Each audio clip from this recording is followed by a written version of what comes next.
Wow.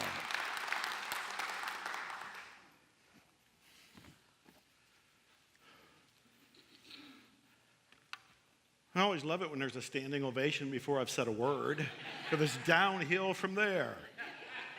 My word, what a wonderful group. You all swam here, you all came in boats. I am greatly honored to be here because unity saved my life. I was homeless in the late 1970s. I was in poverty through most of the 1980s. And especially in Houston, especially in the 1980s, when I'm looking for nourishment, spirituality, hope, somebody to believe in me, somebody to give me tools, unity. Unity books, unity ministers, the unity teachings, the unity churches, the unity classes, all of that kept me going. So for me to be here in front of you is a huge honor. Thank you for that. Thank you. You know, we live in this time of magic and miracles, and we have all this fantastic technology. I got this Apple Watch, which is like a, Dick Tracy watch that I dreamed about when I was a kid, looking at the comic books in the 60s. And I could talk in this, and somebody will answer. I turned it off so I can be up here.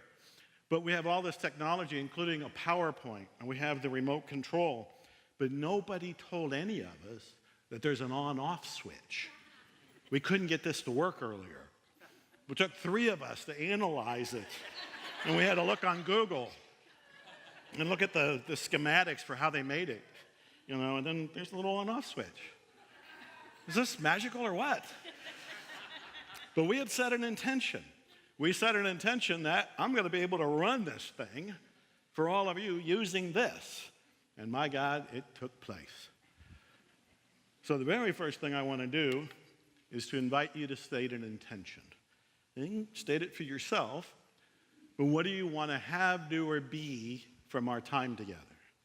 I thought I was going to speak for 20 minutes, and Caroline told me the other day, no, you're speaking for 3 hours.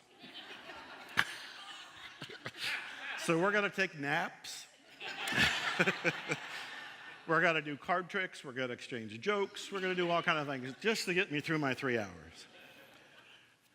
All kidding aside, I've prepared over the last 2 months a PowerPoint just for you about the missing secret. And I believe some of it you will know because of who you are and what you do, but I also believe some of it will blow your mind and take you to whole new levels of manifestation, which is where I want to go. I want to go to that place where we can create things almost instantaneously. Wouldn't that be cool? I want to go to that place where I wear a t-shirt that says expect miracles. I wrote a book called Anything is Possible. I want to go to that place where there are frickin' no limits. None. Most of you know the book Zero Limits, where there are no limits at all. So I'm going to take you from where you start with whatever intention you want for our 3 hours together, but we're going to go beyond it. And I'm going to show you how to manifest it easily, quickly, and joyfully. Does that interest anybody? Yeah. I'm in the right place. So the first thing is, I don't know if you're taking notes or if you have something to write on, but if you can just mentally or write it down, what do you want to experience? What do you want to get out of this time in particular with me? Our 3 hours. What do you want to have, do, or be? It all starts there.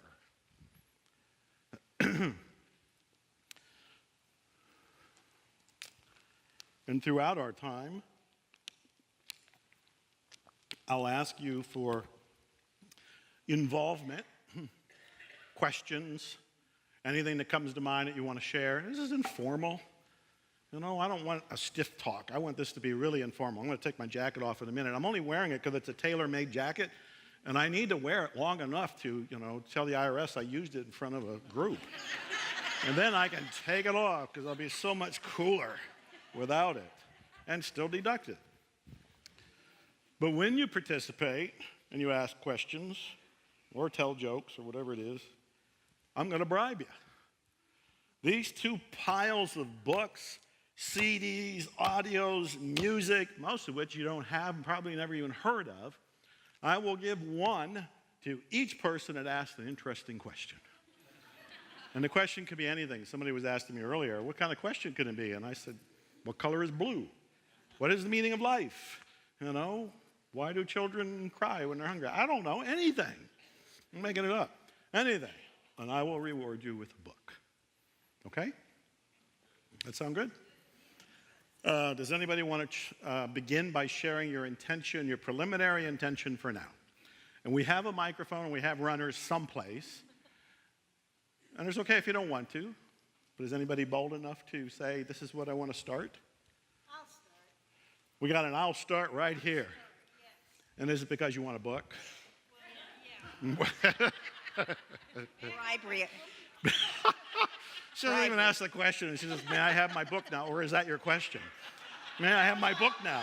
That's your question? You're done. That's good.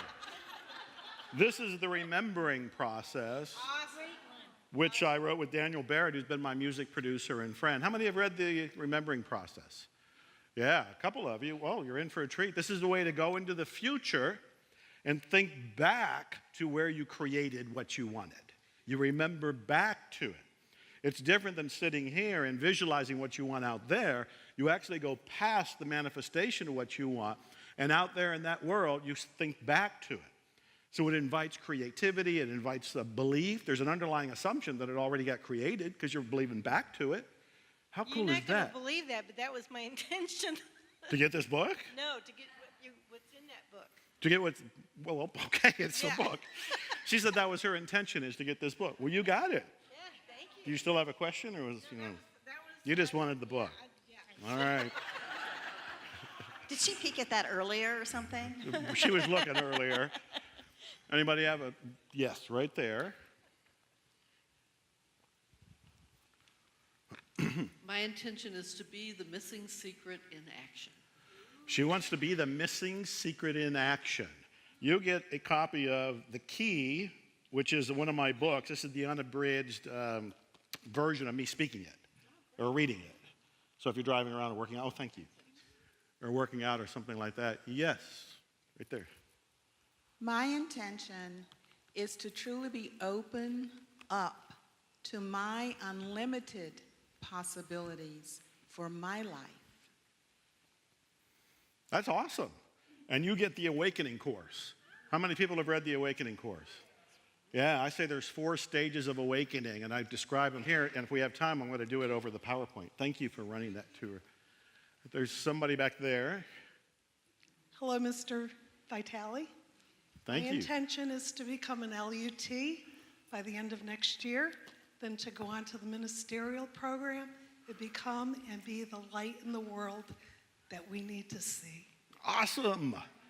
I have my DVD, which is going to be appropriate for you, called Hypnotic Speaking.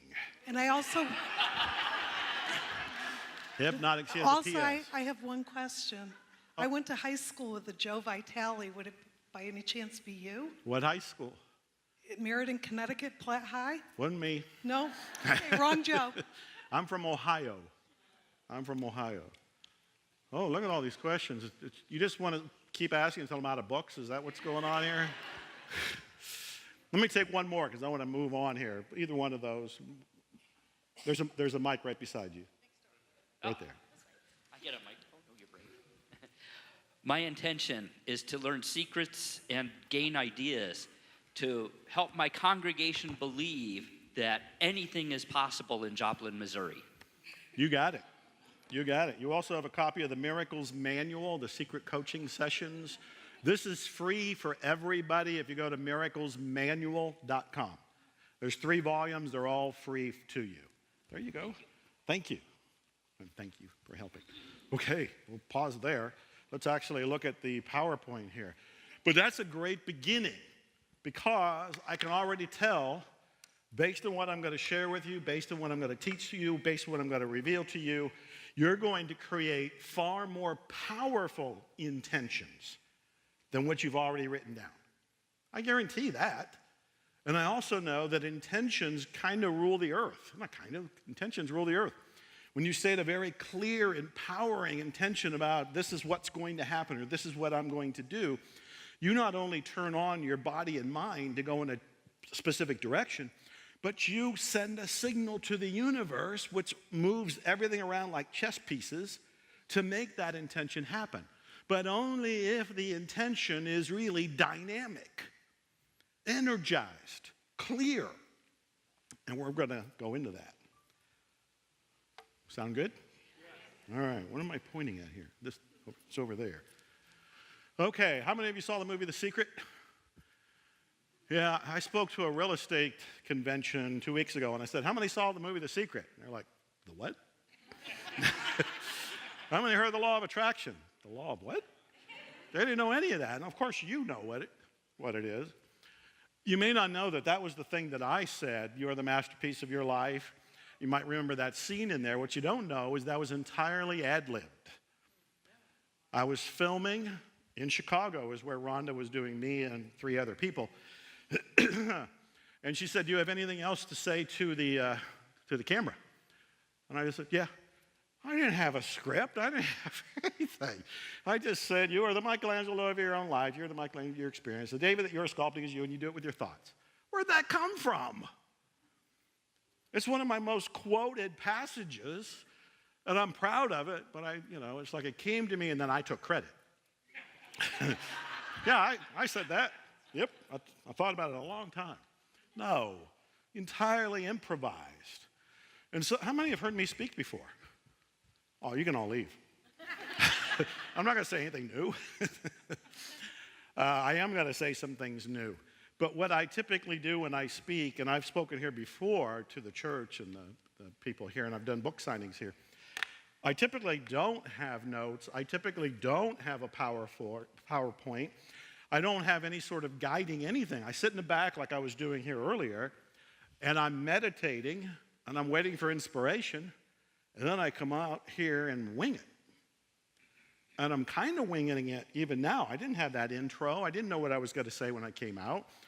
And this is just going to keep me from wandering off into outer space or going down rabbit trails. We're going to have some sense of direction, but I'm still going to wander off now and then because I'll get inspired. Yeah. Okay, so I'm embarrassed to put that up there. But that was me in 1974. When my best friend was that beer cake. I don't drink beer. I don't drink anything anymore now. And I do look like I'm in the mafia. And I remember that moment. I was sad. I was alone. That's around, it says 1974, so around then. Angry. I wanted to be an author. And I was trying to be an author. But none of that was working out. Not at the speed I wanted anyway, because I went homeless after that. You thought that was downhill. I went homeless after that. Today, yep, I play the guitar. I wear Be Kind shirts or Expect Miracles shirts. I smile a lot. I've written, most people don't know this, 76 books. I've actually been told by my own fan base, please stop. We're trying to read your books. We're trying to catch up. Can you wait until we've read more of your books and then go ahead and release them? I have 5 more books ready right now. One is completely done. I've been sitting on it for months. So please read faster. But 76 books, audio programs, The Abundance Paradigm, Missing Secret, Secret to Attracting Money, Law of Attraction, Awakening Course. I mean, it just goes on. There's no room to put them up there. And yes, I've been on Larry King, CNN, all these kind of things. I'm not putting this up here to brag. I'm trying to put it up there for a positioning. Because you saw the picture of me in 1974. You heard that I was homeless. And now you're seeing, wow, he's doing stuff with Larry King, and he's in these movies and all these books. And yes, I have cars. I have cars. This is a Spiker. There's only 50 in the United States. I got one of them, and I think there's 2 in Texas. Is it a cool car or what? Still looks like that. I'm also a singer-songwriter. I have 15 albums, only within the last 5 years. One of the things I've learned that I want to share with you and teach you is that when you get clear of the blocks to your intention, you can create at an accelerated rate. I'm working with musicians that are Grammy winners, that are in the Hall of Fame, the Rock and Roll Hall of Fame, and I have more albums out than they do because of the missing secret that I want to share with you. I studied songwriting with Melissa Etheridge, who I was a fan of for 20-some years. She's a rock and roll legend. Some of you will know her and some may not. I look like I'm 12 there because I'm, this groupie that got to go to her house and be in her studio and do one-on-one songwriting with her. This is amazing. And I wrote, that's one of my albums, the sixth one, I wrote that, dedicated it to Melissa Etheridge, wrote a song on it for Melissa Etheridge, titled it The Great Something because of her, because when we were in the studio, we were talking, and I said I wanted to write an album called Miracle, or Miracles, since I'm doing the Expect Miracles thing. And I started to describe that I believe there's something that's like a great something, a great mystery. Some of us call it the universe, some of us call it God, some of us call it all kinds of things. But I like calling it the great something. The great something is orchestrating everything. We have free will. We can say yes, we can say no to the impulses we're getting. So I wrote a whole album and a whole song dedicated to the great something. And then, we're stopping here because this is a powerful moment. I meet some of the most fascinating, inspiring people. Andres Pira is 35 years old. He lives in Thailand. He's from Sweden. 15 years ago, he was homeless, living on the beach. Homeless. No car. Kind of homeless. I was homeless, People say, what kind of car did you live in? Good Lord, a car would have been so cool. Didn't have a car. He didn't have a car. He's homeless. He's embarrassed. He can't go back to his family because he left his family in Sweden. He calls a friend of his back in Sweden for help. He needs money. And the friend says, I'm not going to send you any money. I'm going to send you a book. Now stop and imagine. He's homeless. He is starving. He has no money. He's asked a friend for money. And the friend did something I don't think I could do. I would easily send a book, but I'd stick money in it, too. And the friend said, no, I'm not sending you money. I'm sending you a book. The friend sent him the book, The Secret, based on the movie. Andres got it, and he's angry. He decided because his friend thought it was so important, maybe he should read it. So he starts reading it. But he reads it skeptically. It's like, this stuff doesn't work. And so he goes on a quest to prove the secret doesn't work. Guess what happened? Andres has brought me to Thailand. He tried to manifest a cup of coffee. It took him, 2 days. He tried to manifest lunch. That took him a day. He tried to manifest a job. Took him a week. And he slowly started to manifest more things. Well, I know him firsthand now. He is a billionaire. He's 36 now. 36 years old, and he is a billionaire. He has 21 companies, 250 employees. He has the largest real estate development firm in southern Thailand. He develops mega properties, Best Western Premier. He showed me photos of some of the properties that are being put together, like all these homes on the side of a mountain, and my jaw dropped.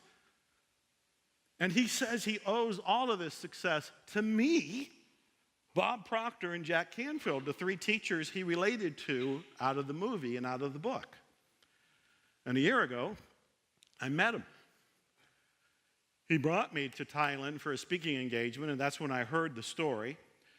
And I actually said, if you've never shared your story, which you hadn't, you need to get on stage at your own event, which is what he was doing, and share it. He did. And then while I was there, because he paid for me to have an entire week of vacation in Phuket, Thailand, which is like the Maui of Thailand. It's just absolutely gorgeous and beautiful. He had this villa that holds 12 people. He shut it down, and I was the only one in it. I remember sitting on the beach, sun going down, just relaxing. And then the universe said, Joe, you've helped a lot of people. This is your turn. Just relax. I swear to God, I get chills. I had dinner with Mindy Ondlin the other day, and I told her all about it, and every time I tell this story, I get chills. Andres is amazing. 36 years old, a billionaire with a B, all from these principles that I want to share with you. I also was wise enough to say, you need to write a book, and you need to hire me to do it. And I got the largest payday of my life for a book deal from him. And we're finishing the book now. It's not out at the moment. It's called Homeless to Billionaire. If you go to homelesstobillionaire.info, you can get on the notification list, homelesstobillionaire.info. So he has 18 principles in that book. And one of the biggest that I want to share with you, and I'm going to pause because I want to make sure, there's certain things that I want to say that are so dramatic and so impactful that I got to pause, put down the remote control, even leave the on button on, but don't touch it, and tell you what this is. So I'm in Thailand last December with Andres, and I'm asking him all these questions about his turning point and his principles. And one of the big principles was the idea of giving. He said in Thailand, and this is massive news to me, on your birthday, you don't receive gifts. You give gifts. I was born on December 29th, 4 days after Christmas, and I've been mad about it ever since I was born. Some of you Christmas babies understand. People walk up and go, here's your Christmas present and your birthday present. You cheap. I kept a list with all those people. So I'm in Thailand, and he says, no, on their birthdays, they give. It just boggled my mind. It never, in almost 65 years, did it ever occur to me that you can turn it around. It never, ever, ever occurred to me. I was so busy complaining. And so on my last birthday in December, I spent it giving. And I loved it. Absolutely loved it. The other thing Andres told me is that when he started giving, largely because he went into the culture that was based on giving, especially on birthdays, he noticed his income went up. He noticed that the more he gave, without reservation, without any attachment to it or expectations to it, but he gave genuinely giving, that deals would close. He told me the story, which is in the book, of making his first $1 million.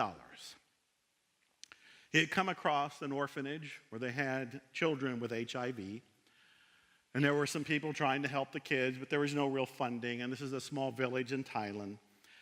And he sees what they need, and remember, he's not a millionaire at that point, and he's not a billionaire at all, but he donates $85,000 to construct the buildings, to paint the buildings, and he also gets in there and helps. He's actually doing labor. And he's a physical guy, and he's a young guy, so this is, something he can do and likes doing. And he said it was shortly after that he closed the largest real estate deal of his life at that point. And it was for $1,085,000. And then the most amazing story, and he would not put this in his book, but I did, because I wrote the foreword. And so I put it in the foreword. His mother died of this year. She got cancer, bone cancer. He flew her from Sweden to Thailand for the best medical service that he could pay for. And he knew that there was great medical service there. And she had two wishes. One is that the entire family would come together, and the second is that she would die back in Sweden. Now, what I'm telling you here is the biggest and best reason for you to dissolve all blocks to having money in your life.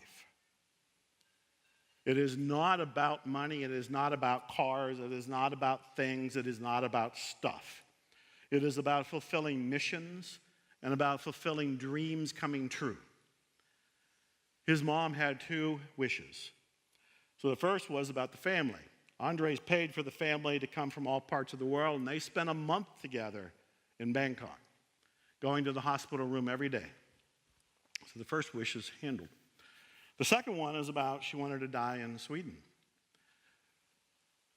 When the doctors told Andres that she's near the end and she is going to go, he pulled all the strings, all the phone calls, and paid all the money to hire a private jet with a life flight crew, with the doctors and nurses, and one family member was the only one allowed to be on the plane. And he had to get paperwork and permission because he had to fly from there to India and someplace else, I don't remember the journey, before getting her to Sweden. And it took him 24 hours of phone calls and payments and all of this. And when he's telling me this story, I'm in tears. He is not saying it in any bragging way. Look what I did for my mom. None of that. It is more like my mom asked me to do something, and I did it for her. And she did get back to Sweden, and she died in Sweden. I heard that story, and I thought, people wrestle with money. And we'll talk about that a little bit. And I think the reason they wrestle is they feel selfish because they want it for some things that is for themselves. But I think if you think of a mission, and you think of a dream, and you think of making a difference in your family's life, in a cause you believe in a country you believe in a school you believe in a ministry you believe in, that is the best reason to allow that money in. He was able to make a dream come true that brings tears to my eyes every time I tell it or think of it. And I put it in the front of the book because I knew the story was powerful, and I knew he wouldn't put it in there because he would think it was bragging. And it's not bragging. This is the reason to experience real prosperity.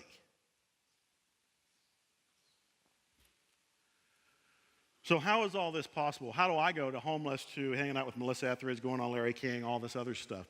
How does Andres go from homeless himself to billionaire? I mean, when I was there, I'm going back in December, he's putting on another event.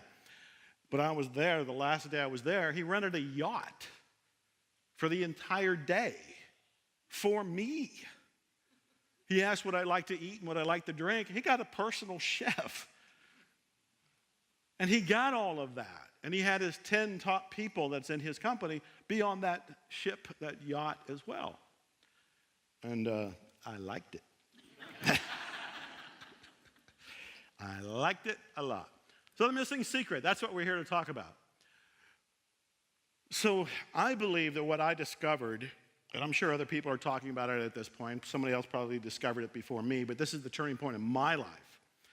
And it's kind of my soapbox moment. It's what I get up and testify about. And it's the idea that, yeah, you have intentions. You said intentions earlier. At the very beginning of this, I asked you to state intentions, and you wrote them down, and some shared it. But what we don't talk about are counter intentions. The stuff that's in our subconscious/unconscious mind, which is the bigger, deeper, more vaster, more powerful database that we're actually living from and creating from. That's where the work needs to be done. I have said this statement, you always get what you unconsciously believe and expect. Because we talk about, well, what do you believe? Or we talk about we want to attract certain things, but we don't realize that sometimes in our language, we're revealing what we really are wanting and expecting and will happen. I created this graph a long time ago explaining how I think the universe works. And some people thought, boy, that's pretty bold of you, Joe, to go and say, this is how the universe works. This is how I think the universe works. I'm just going to own it. I think that everything is going through our belief system, and we have conscious beliefs on the top level, and we have unconscious, some people say subconscious, there's actually different levels here, but there's beliefs in the subconscious, unconscious mind, and what we are asking for and what we are receiving is being filtered through that belief system. I heard a yes. I heard another yes. Am I hearing things? People are agreeing with this? I hear another yes. All right. Results received are always according to your unconscious beliefs. That is a massive clue to look around and find out what's going on in your life, in your congregation, whatever it happens to be. Because what you're getting isn't a match to what you're thinking. It's a match to what your unconscious, subconscious beliefs are. When you find out what those are, then you can begin to change them. We're going to talk about that. I'm going to actually show you how. So we were talking about money. People will say, I intend to attract money. Lots of people say that all the time. But they don't know that unconsciously they still think money's evil. Well, if you think money's evil, you think money's bad, you think money's corrupt, are you going to want it? Are you going to allow it? This is why so many people win the lottery and they're bankrupt, in debt a year or so later. They weren't in alignment with that money. They weren't ready to receive that. Many times you have to grow into great wealth. In fact, when I talked to Andres about being a billionaire, his goal in the beginning wasn't to be a billionaire. It would have been too big of a jump. He wouldn't have believed it. He wasn't ready for it. He had to allow some money to come in, get comfortable with that, allow more money to come in, get comfortable with that, and keep growing, keep stretching, keep expanding. But I find one of the biggest beliefs people have is that money, in some way, shape, or form, is bad. We don't think it consciously, we think it unconsciously. I talked to a guy recently, he said he was doing pretty well and he was making $2,000 a month extra from passive income, from following some of my ideas and creating some products, which is flattering. But he noticed that he was also hitting a ceiling. He wasn't making more than that. So we talked about the beliefs that could be stopping it. But he also said he spends it really fast. He gets $2,000 in and gets rid of the $2,000 really fast by buying stuff. And I said, well, anybody that gets rid of the money that fast doesn't like money. You don't really want it. You're getting rid of it because it makes you unconsciously uncomfortable, right? So we need to clear that up for all of us. I've said the clearer you are, the faster you will attract. That's why I was talking about, I got 76 books, I got 15 albums. There's nothing in me anymore to block. There's no beliefs that'll slow me down, will stop me. I am known for getting an idea. I could be having lunch or dinner, and I get this idea for a book, and the next day it's released on Amazon. Because there isn't anything to slow me down. The only thing that slows me down is technology, and now that I know where the on-off switch is, that doesn't even slow me down. So we can keep going. Does this make sense? Are you liking what we're going? I haven't even got to the good stuff.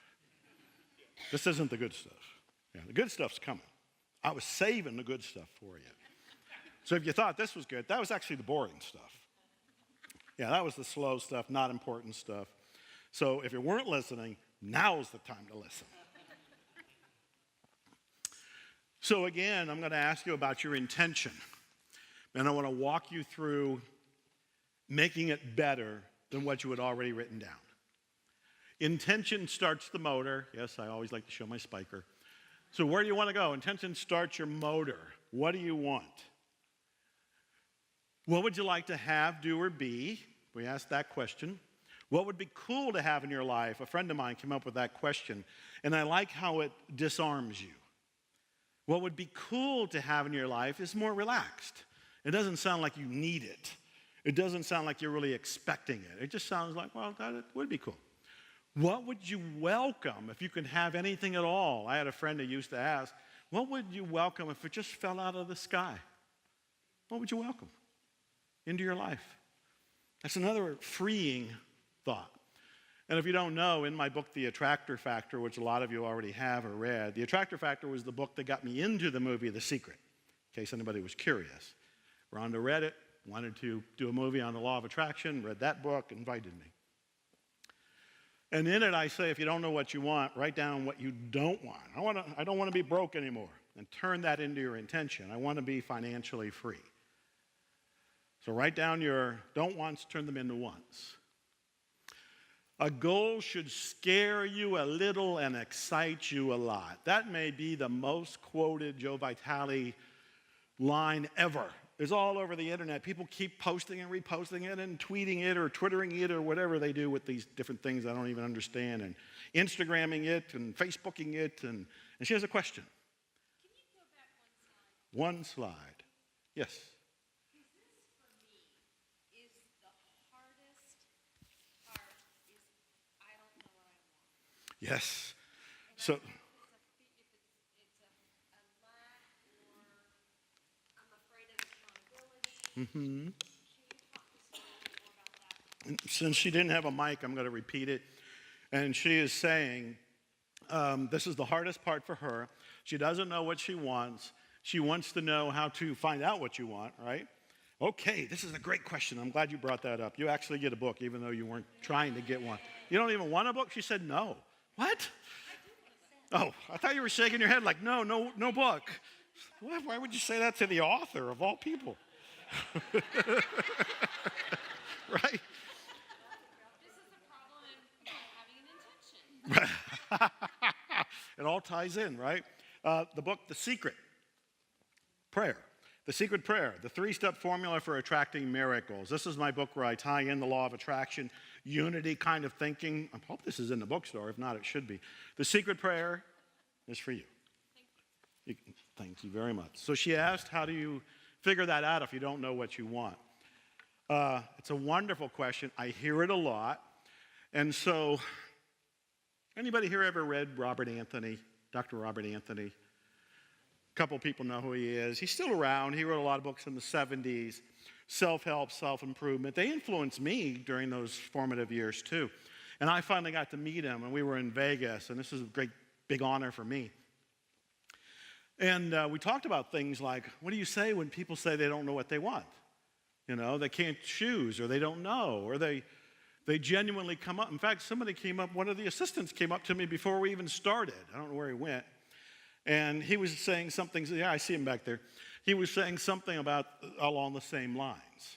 I don't really know what I want. I've been struggling with it, and it's been a vacuum. Here's what Dr. Robert Anthony said and what I've been using ever since. You're lying. You're lying. You're lying. You're lying to yourself, and you're lying to the world. And I said this to the person who came up to me earlier, and that's my fallback. I say it to everybody. And then, of course, because I am a kind soul, I don't just walk away. I do say, you're lying. You know what you want. You are afraid to admit it. As soon as you admit it, you either have to take action or start creating excuses for not doing it or why it isn't working. And I don't mean that harsh. I practice a tough love approach, and I mean it from a very loving place, because probably some other people here have that same issue. The person that came up to me, I looked at him and I said, you're lying. You know what you really want. He says, well, I've been struggling with this for a couple years. No, you know what you want. You just don't want to admit it. And I stared at him long enough in silence that he started to say, well, I was thinking about doing, and he told me what it was. And I said, just go out and do it. And he said, isn't there an easier way? And I said, that is the easier way. Go out and do it. Yeah, it'll be uncomfortable. Yeah, you're going to stumble. You know, my first book is completely gone. Nobody even knows what it was. Sometimes you'll see my first book from 1984 on Amazon for either selling for 1 penny or selling for $1,000, depending on who listed it. It's gone. So it was not a bestseller, come out of the gate, here's a shooting star. It doesn't work usually that way, but you have to start. So owning, being ruthlessly honest with yourself. I have a miracles coaching program. I'll tell you about it a little bit. I have a mentoring program. And it's one of the things we do because sometimes it's easier, much like my friend who came up to me, to talk to somebody else and let them pull it out of you or feel it out of you or ask questions to get you to reflect on what it is that you want. Because I want you to go for, what was the next slide? The big scary goals? Yeah, a goal should scare you a little. It should scare you a little, but it should excite you a lot.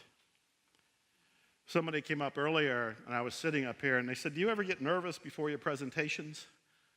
I get terrified before my presentations. Every frickin' time. Every time. But I remind myself that terror is excitement, and that terror is because I care. If I didn't care, I didn't wander up here and mumble a few things, and you wouldn't invite me back. We'd be done. but I care. When I first went into the singer-songwriter studio for my very first album, I had the rock and roll legend who's with Neil Young and all kind of other people. His name is the same as mine, Joe Vitale. I hired him, met him, brought him down here, but I was very nervous about going in to record my first album. I was terrified.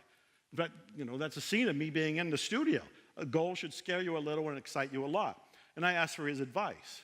He's been behind 200 gold and platinum records. 200.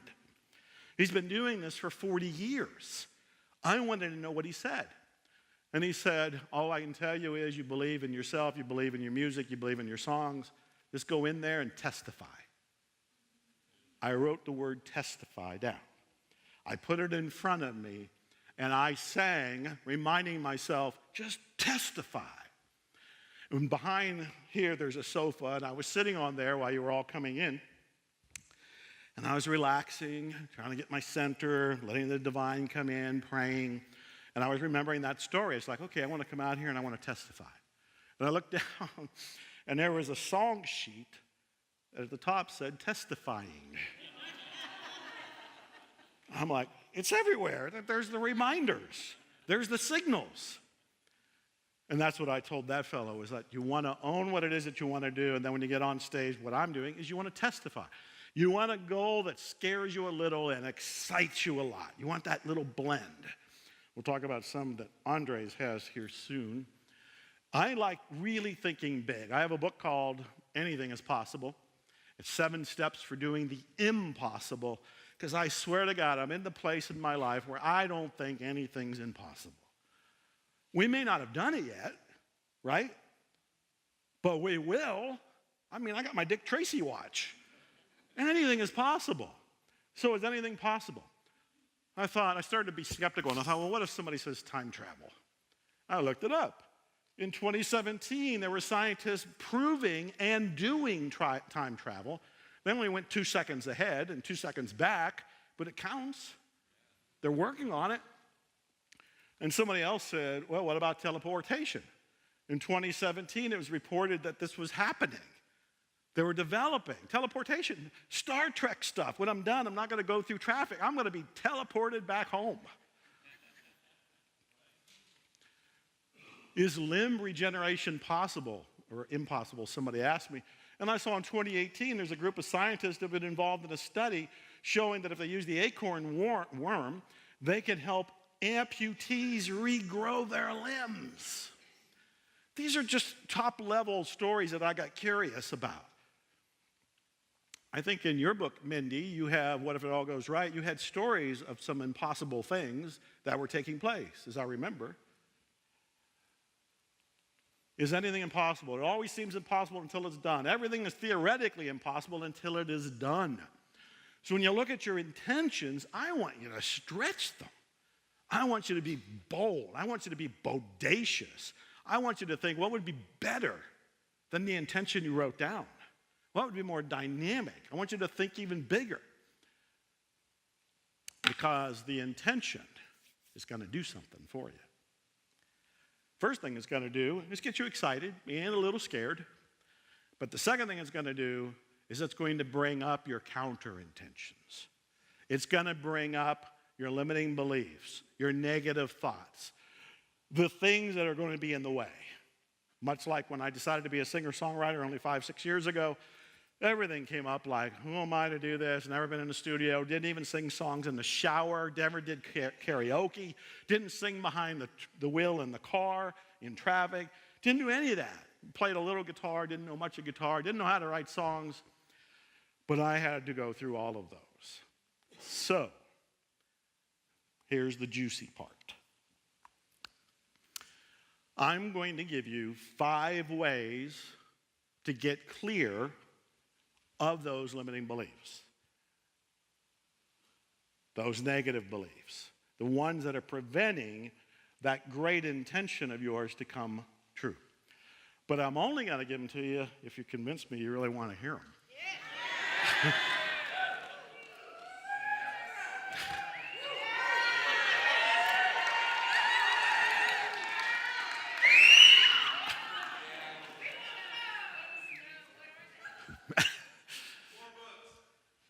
More books. You don't sound very convincing. This side does. So I'm going to tell the 5 techniques to this side. Okay? You guys read a book. I got some up here. Oh, he's moving to this side. I love that. He's going to move to the other side. So I've created whole programs and whole books that have lots of different clearing techniques, but I went through and I thought, what are the top 5? And that's what I'm going to share with you. Is that okay with you? Yeah. Okay. Oh, all right. Okay, the very first one is about erasing beliefs. And of course, there's lots of different ways to erase beliefs. I have this foundation. I stand firm and say, we live in a belief-driven universe. That's what's making the universe, our particular universe. And when we get clear, we change our universe, which is so amazing. Some of you already know that. But I also say life is an optical illusion. Is that guy looking at you? Or is he looking over there? He's doing both. Is this a young woman or an old woman? Yes, she says. It's both. Right. Beliefs create your reality. So one of the ways that I have found that I think is unique to find out what your beliefs are is this statement. The meaning you give an event is the belief that attracted it. Yeah, think about that. I've posted that in different places, and a few times I've gotten, huh? With a question mark? Huh? The meaning you give an event is the belief that attracted it. Anybody want to venture a guess what that means? Somebody says where your heart is. Somebody says co-create. I couldn't make out what was said.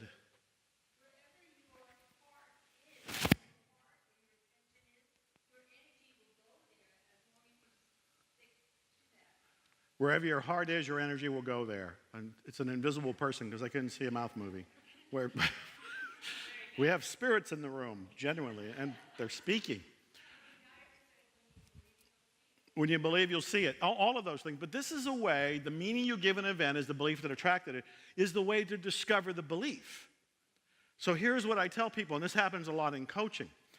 If I'm sitting with somebody and they're telling me their story of why the relationship isn't working, why they don't have their money, why the business isn't working, why their health isn't well, whatever the problem is, I listen to their defining statement, their conclusion. For example, a man or a woman who might be saying that they can't find the right partner or their soulmate could say, all the good ones are taken. That is they're telling their story over wine, over lunch, over coffee, whatever. And they just get to the point where they go, all the good ones are taken. That's the belief that created his or her experience to prove the belief. You follow the circle? Did you already know that? Oh, you already knew that. Well, at least that guy did. It's a great reminder. Well, that's exactly right. And that's what we want to uncover here. The meaning you give an event is the belief that attracted it. Okay. I love questioning beliefs because there is a difference between a belief being a fact or a statement being a fact or a statement being a belief. And when you can hear the difference, then you can start spotting what the beliefs are, and you can start questioning the beliefs, dismantling the beliefs, erasing the beliefs, and being free of the beliefs. I also like being a belief detective, which means if somebody says, I just can't make money, I seem like I'm destined not to, the astrology charts say that or whatever, I will ask, what's the evidence for that? And then they're going to bring up their evidence. They're going to tell me their story. And I'll say, where did you hear that story? And very often I trace it all the way back to when they were kids, and most likely they heard it from their parents.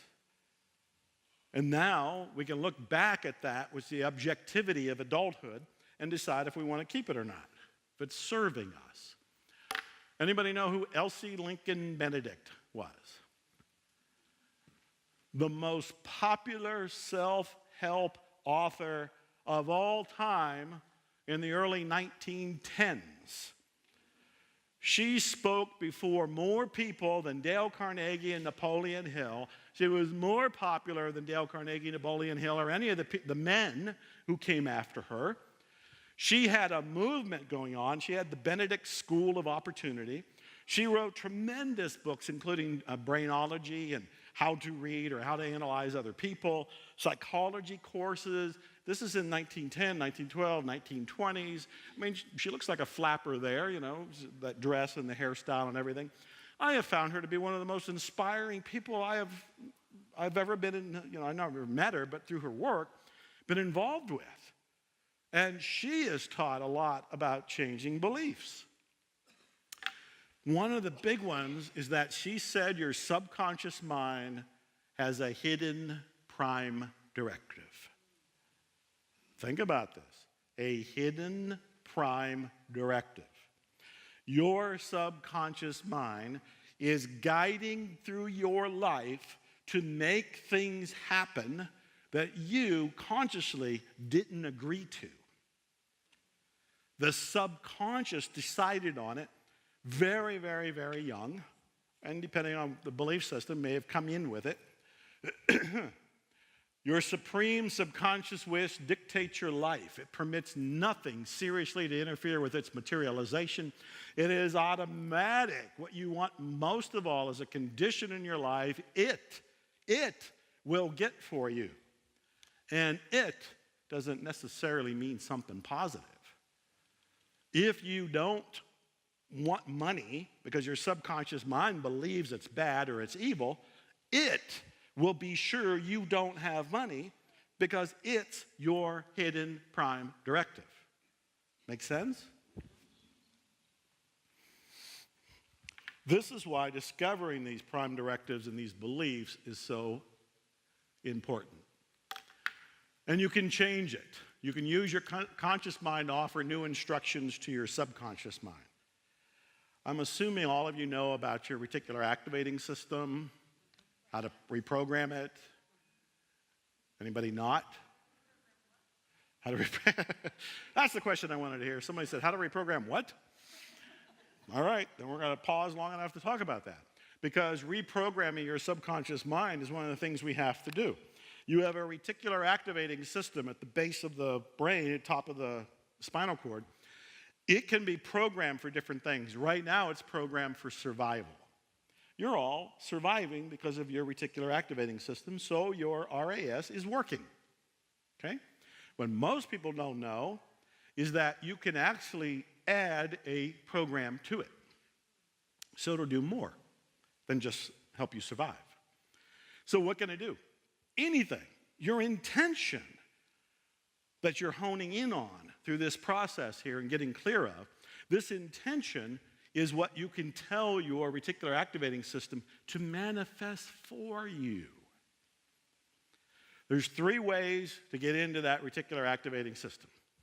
The one is with a visual.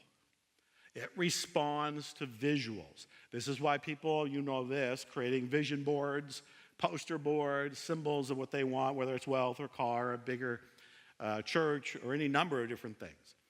Pictures, graphics will go in and cause the brain, the reticular activating system, to go on alert. It's now paying attention to that graphic. The second is emotion.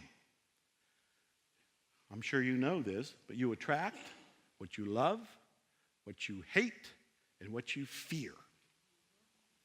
High emotions, strong, powerful emotions. Most people, especially on Facebook, who are all doing their hating and their fearing, are attracting more of it. What we want to do is attract what we love by focusing on what we love. So when you look at that graphic of what you want, which represents what you want to do it with love.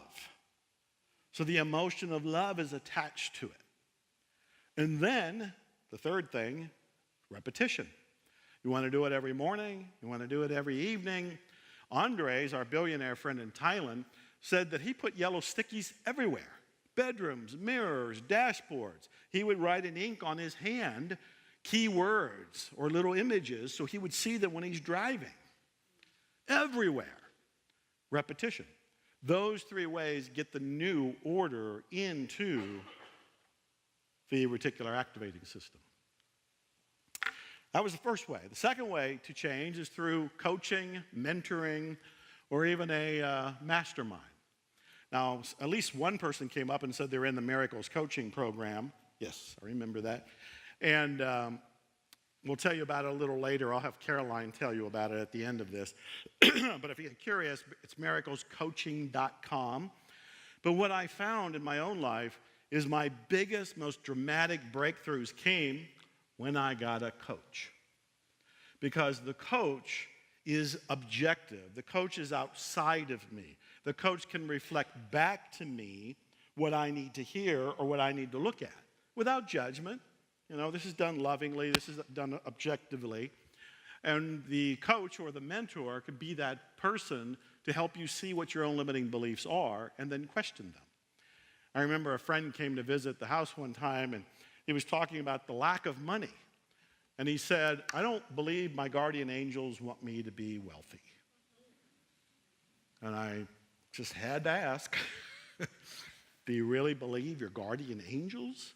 Your guardian angels wouldn't want you to be wealthy?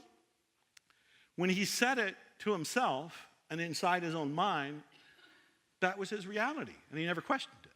When somebody else on the outside of him pointed it out, he stopped and reflected and said, oh, yeah, that doesn't make sense.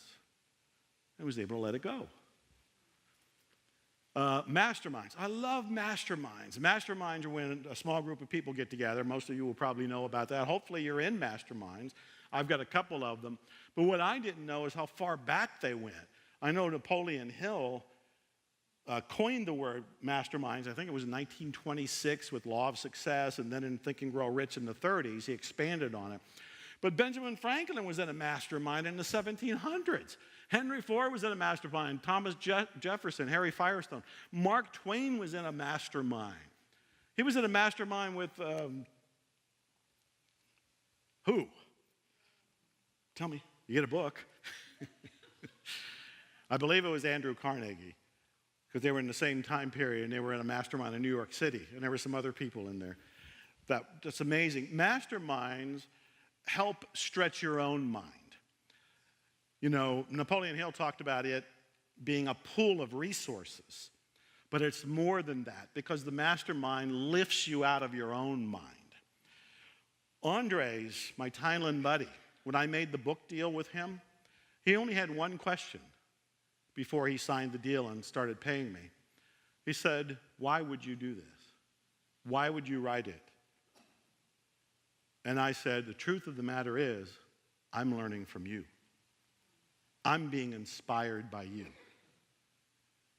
I said, you may have learned from me, Jack Canfield, and Bob Proctor, but you ran down the road and did more with it and created more and did more techniques and processes than any of us did. None of us are billionaires. I'm not a billionaire. Bob, Jack aren't billionaires. Andres is. When you're in a mastermind, you can learn from these other people. Andres now is 36 years old. I'm almost twice his age. I still am learning from him. I can't wait to hang around the guy. I recently went to London to meet him in London because I told him I don't want to fly all the way back to Thailand just yet. But if you'll fly to London and I'll fly to London, I'll hang out with you. I don't know if you know it. We're in Austin, and there's a direct, nonstop flight to London. I love it. It's become my favorite thing. You go to the airport, you get on the plane, you go to sleep, you wake up in England. And the cool thing about England is it's another country, but they still speak English. So I don't have to be lost like I was in Thailand. But the whole point of this is masterminds, coaching, mentoring can lift you out of your paradigm, out of your mindset. Because the beliefs you have, you're probably not going to get to all the core ones because it looks like it's your reality. It just seems like this is how life works. When I was homeless and in poverty, I had certain beliefs and just would defend them and say, this is how life works. It's set up to be against me. Right. Same guy, different beliefs, walking the same planet Earth, but it's a different planet Earth to my mindset because of what I changed inside, largely from coaching, mentoring, and masterminds, and unity. So you know it was coined in 1928. The rule of thumb in a mastermind, some of you may know this, is about 8 people. I'm a friend of Lynn McTaggart. She writes great books. If you haven't read The Power of 8, it's probably even in your bookstore here. I would read it. She argues for the case of having 8 people as the source of power. Because Napoleon Hill said, when you're in a mastermind, there's also what he called the third mind. That's a collective, invisible consciousness that you kind of tap into. And it inspires you and directs you. Is it cool or what? Stretching, leaving your comfort zone helps dissolve limiting beliefs. It's one of my favorite things to do. This is one of my favorite stories. It's in the book, Anything is Possible. Does anybody know what I'm doing up there? She said, I'm levitating a table. I love how you're thinking. I'm levitating a table. Kind of looks like that. Yeah, it does.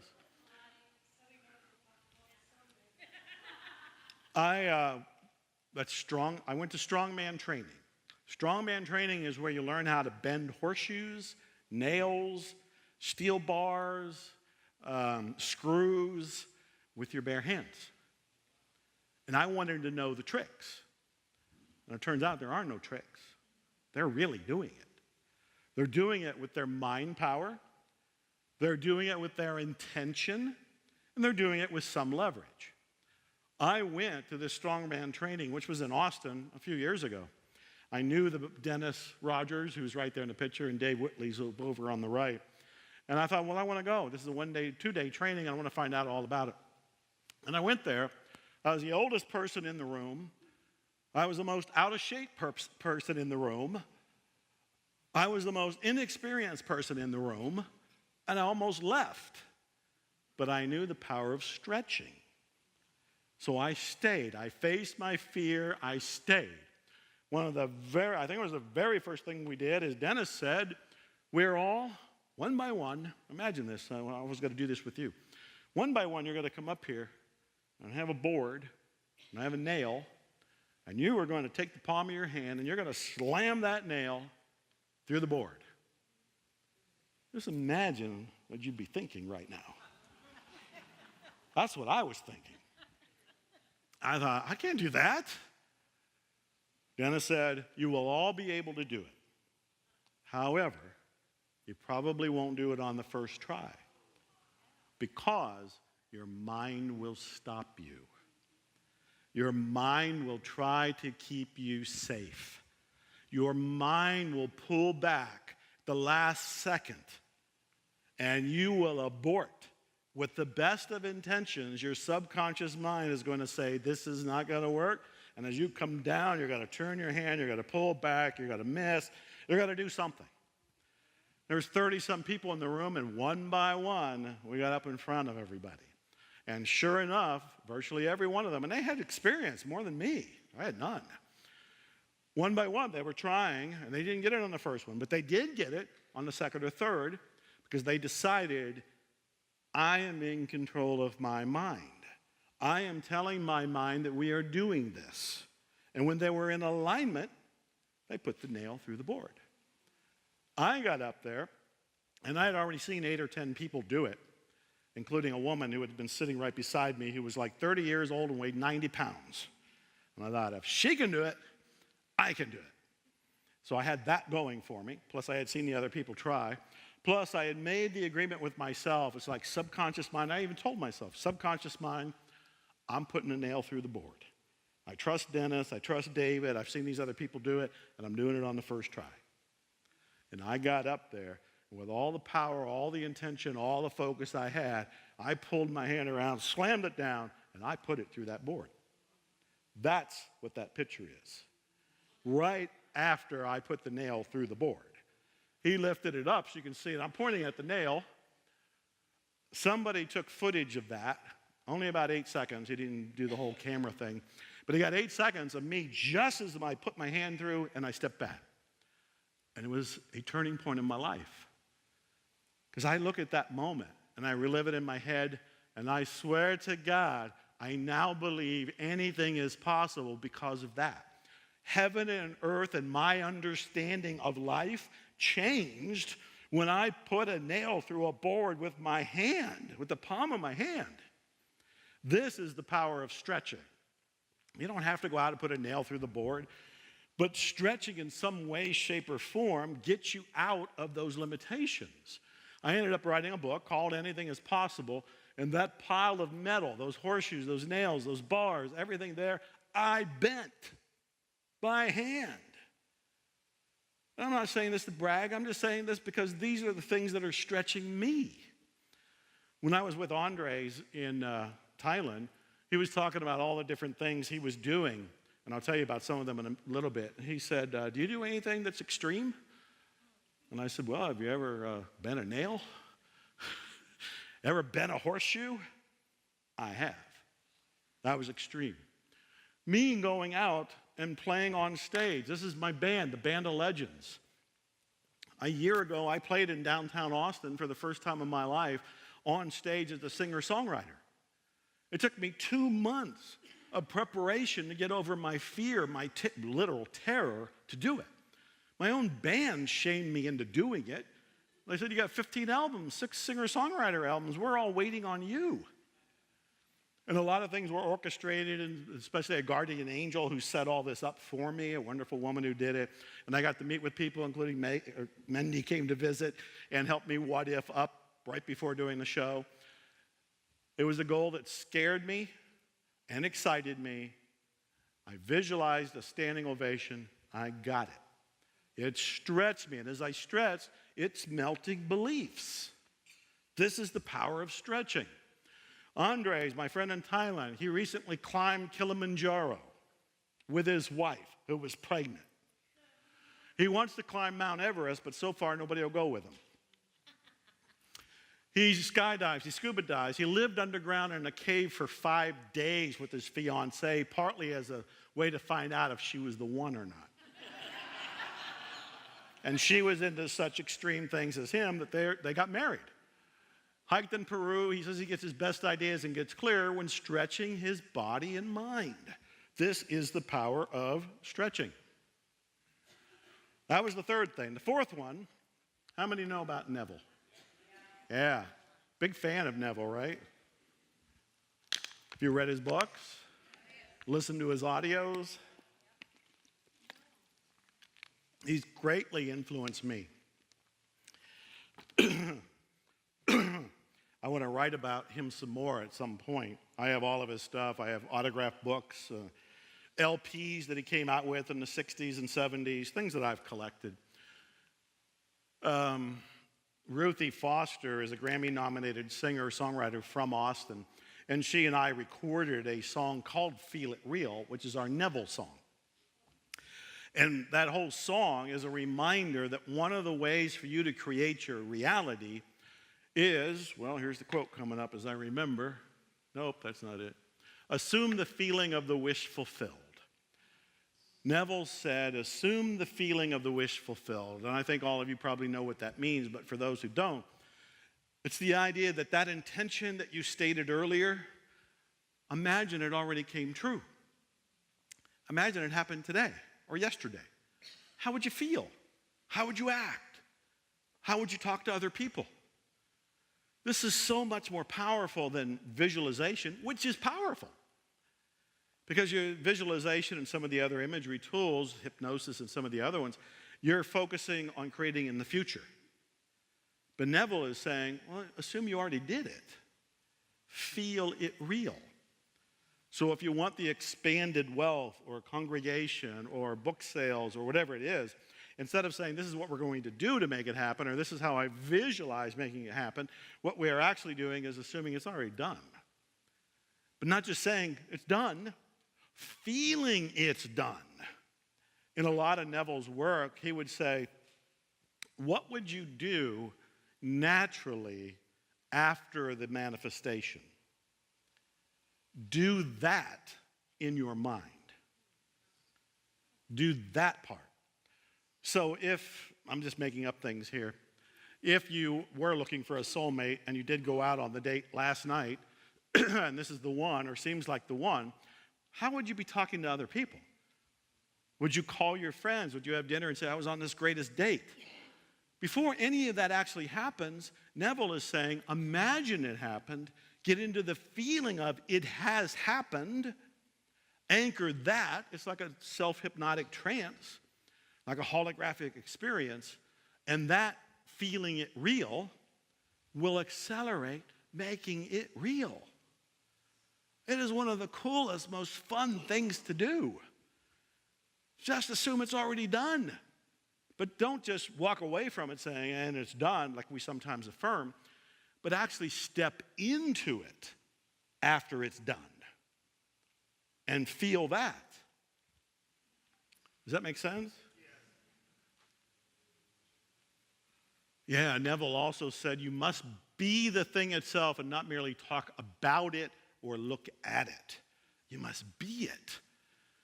So whatever that vision is, you're not just looking at it, you're not just talking about it, you're not just envisioning it, you're not just affirming it. He says step into it. You step into it and you feel it completed, and then you imagine talking to other people, or what would you naturally do after it, after the manifestation? Because that tells that reticular activating system and the universe, the great something, whatever you want to call it, it tells it, make this real. I have a friend who actually says it's a way to trick the mind. It's like a manifestation hack. It's like a manifestation hack. Because the mind, the subconscious, can't tell the difference between the real and the imagined. You step into this and you're soaking up the reality of its completion, and the mind gets accelerated to go, oh, we forgot to make this. Let's go do it now. And it happens. Do we live in an amazing world or what?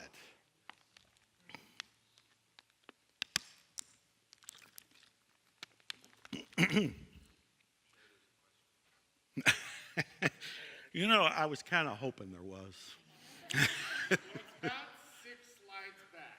You have 6 lines back? Oh, slides back. Okay.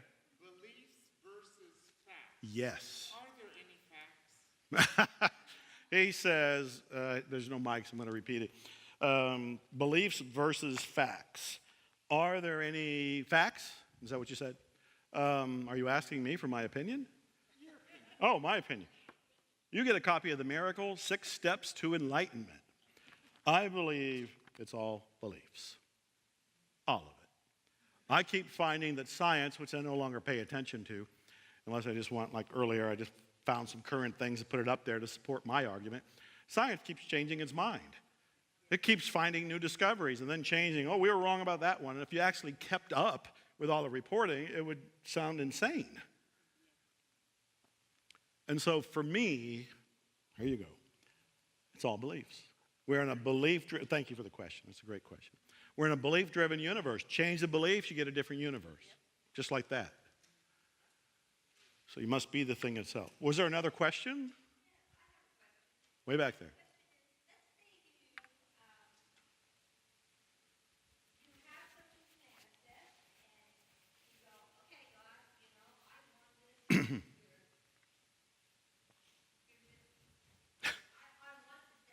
Right? How do you stay in that presence Yeah. in order till it comes? Right. Not wavering. That's I love it. I love that question, which nobody probably heard since it wasn't recorded. I'm going to give you a copy of my music CD, One More Day, which has the Feel It Real song on it that Ruthie Foster and I created. Would you mind running it all the way back to her? So she's basically asking, when you want something and you've declared your intention, how do you stay in that space so you don't wander away from it? And I think that's a great question because it's really easy to stay in the space if you have vividly described what you want to experience. If you've left something out of that description, you've allowed doubt to come in. And doubt is going to chip away and pull you away from the image, from the statement, from the intention that you want. And so what you need to do is when you're looking at your intention is to be sure that it's complete. Make sure that it excites you. And also you had said, I heard you say the phrase, I want, And I want to make sure that you know that I am, most of you probably know this, I am is much more powerful for an intention. I want, even though it does have power and it does move you in the right direction, has lack built into it. I want still says, I don't have it. I want it. But if you say, I have it, I own it, I am it, or get to any of those more complete declarations and Nevilleizing it, feeling it real, you've moved into that place where, first of all, it's going to happen, and second of all, you will maintain that energy for it. And because it's coming to me as an inspiration to share, I keep my intentions close to my heart. I don't share them with everybody. I don't want anybody raining on my parade. I don't invite skepticism. The rule of thumb is I only share my intentions with those who can help me achieve the intention. That's the rule of thumb. And so I'm sharing that as a gift for you and maybe somebody else that might have had it on their mind. Oh, more questions. What if your intention is to see someone else doing something? Nice. You're getting a copy of the book, Anything is Possible. Because anything is possible. You can even get this book, because anything is possible. I know. I saw what you were up to. So he's asking, what about attracting for others? A friend of mine who I've made music with, guitar monk Matthew Dixon, wrote a book called Attracting for Others. It is free at attractingforothers.com. So you can go get it. The coolest thing about attracting for others is that it's easier. When you overhear somebody say that they want to attract money or attract whatever, fill in the blank, you can mentally see them have it, feel them have it, and they will move in the direction of having it because you don't have the baggage. You don't have the counter intentions. They do. It is easier to attract for others. And in fact, it's a cool way to prove that law of attraction, the secret, unity principles, all this stuff actually works when you think of other people. And it's actually a greater way to expand your own heart, to expand your own energy, to do good karma. I mean, all kind of wonderful things happen from attracting for others. But one of the things I do, and I learned this from guitar monk Matthew Dixon too, is that we go to lunch or dinner or something, and we hear somebody either at another table talking about what their desires are, or the waiter or waitress, whoever, might be talking because we've generated a conversation. And when we hear what they want, we don't tell them, we're going to make that happen for you. We don't say that. We just kind of mentally go inside, and the fifth stage we'll talk about is Ho'oponopono, and I kind of clear for others. I kind of clear on whatever my perception is about what they're going through. But I'm imagining they get what they want. Yeah, that's a great question because that opened a door to a whole different way of being. So attracting for others, yes. Right here we have a question. What about timing of it coming in manifestation? He says, what about timing? Yeah, in other words, the great illusion. Right, the great illusion. Is it real? Well, is time real? You get a copy of Attract Money Now, Yes. which is also free at attractmoneynow.com. So if you want the PDF version of it, attractmoneynow.com. Would you mind? So he's asking about timing. I do have a book called Instant Manifestation. And what I was referring to there is realizing that everything here, including this moment, we've manifested. It's already here. It's instant. We're right here in this moment. And for us to reflect on how we did it. You had a role in it. I had a role in it. Caroline, my assistant over there, Caroline Harper, had a role in it. What were all the elements that made this happen? And it helps us realize we can create very rapidly when we get clear and we use all the principles. And in fact, my Thailand friend Andre said, the only time he had trouble attracting money and building his business is when he stopped doing these principles. When he got lazy or complacent or just went on about focusing on the earth level stuff and forgot about doing the more internal stuff, he had bumps in the road. When he picked up doing the material, he was able to keep going and create an empire, to create billions. So when it comes to timing, I hear the question a lot. And I keep saying, if I took an acorn seed and dropped it in your hand, would you manifest it overnight? No. It needs water, sunshine, nourishment. I think there are timelines for certain things. But it gets tricky because it's real easy, and you've all said this or heard this. Oh, it's not the right time yet. Come on. That's most often an excuse, a form of self-deception, self-sabotage. So we have to look closer and find out, is it not the time? Or are we still having counter-intentions, slowing it down or stopping it? Because if we are trying to build an acorn or grow one, we may have to wait. Yeah, you're welcome. You're welcome. She's had her hand up right over here. Does she have a mic?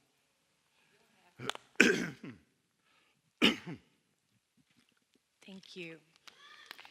So the slide that you had where you talked about being scary and excited. Yes. And so everything you've said is just all like, all the pieces are coming together.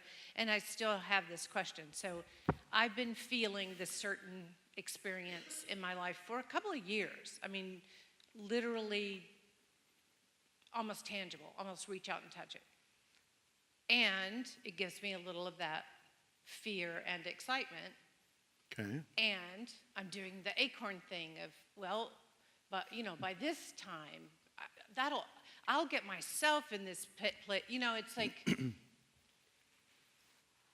so all of the pieces are there, and there's still that subconscious. So you're talking about all these clearing methods, but I still don't really like that zeroing in and laser focusing whatever that block is what I'm listening for, but not quite hearing. Terrific question. Okay. I have a book, The Greatest Law of Attraction Quotes, and here's something I like to do. It's called bibliotherapy. You have a question, you flip through the book, holding your question in mind, and then wherever you land, it's the answer to your question. Okay? This is the answer to your question, and I don't even know. I just landed somewhere.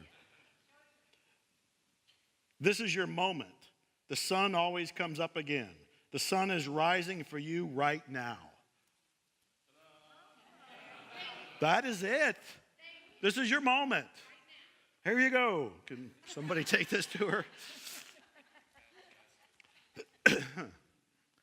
Okay. You're a joyful crowd to be with. And I still have one more to tell you about, one more clearing method. And this one is, how many know? How many can say it? I just call it the ho-ho method. So do you all know the story then? Do you all know Zero Limits? Anybody not? Oh, well, thank you. Okay. Do you mind if I sit down to tell it? We'll do the fireside chat and just be real informal. One of my great joys, great opportunities is to meet some people who have been miraculous in my life. And Andre's in Thailand has become one of the most recent ones. And I meet the most wonderful people. But I think it was around 13 years ago that I was doing a hypnosis convention up in Connecticut, I think. And the friend who was helping me at the time said, did you ever hear of this therapist who helped heal an entire ward of mentally ill criminals doing a method that was from Hawaii? And I said, what? And he explained that it was a method where he worked on himself. It wasn't really known. And the patients got better. I didn't hear of it, and I didn't believe it. As much as I'm into magic and miracles and like hearing these stories of impossible things taking place, that sounded like an urban legend. So I dismissed it. A year goes by, same friends, same event, same convention, same story. And I said, all right, give me something to work with. Tell me some more. And we get on Google, and at that point, there wasn't anything out there. So we couldn't find therapists. We didn't know what the story was. There were no books about it. There was nothing on the internet. But now the seed has been planted in me. So I go back. I live in Wimberley, not far from here. Go back home, and I start doing research. I even hired a private detective to find the therapist. Because now I'm on a mission. Now it's like, if this is true, I want to find out. And if it is true, the world needs to know. I found that therapist in California, Dr. E. Haleakula Hulen, and he spent an hour on the phone with me. He didn't know me at all, but he was very open and generous. He answered all my questions, most of which just confused me, because I would say, what did you do in that hospital? Oh, my only job is to clean. What the hell does that mean? You're washing the windows? You're doing the toilets? I mean, what are you doing? He was doing a seminar a couple weeks after that. He invited me to it. So I invited my friend who had told me about the story, and we both went to the event. And we met Dr. Hulen for the first time. We did that weekend seminar together. And it was a weekend seminar that basically some force went into my brain, pulled out my brain, molded it, played with it, changed some data in it, and put it back. And then expected me to still walk and talk and drive. I talked to Dr. Hulen about writing a book about this. I said, this is really amazing. The story is true. He told me everything about it, told me where it was, everything that had happened. He was basically working on himself, taking responsibility for everything he saw, using the basic 4 phrases by now most of you know that are up there. I love you, I'm sorry, please forgive me, thank you. And seeing the ward get improved. Those patients were no longer sedated, no longer shackled, and starting to be released. And he said he didn't want to write a book. He thought somebody else was going to do one. I let it go, but I stayed in contact. About 4 months after that, he contacted me and said, the divine says you're the one. So together, we wrote the book, Zero Limits. We did 3 seminars together. We did a lot of interviews. He came to my house. He came to Wimberley. I went to Calabasas, which is where he was at the time. He's not there now. In fact, he's fully retired now.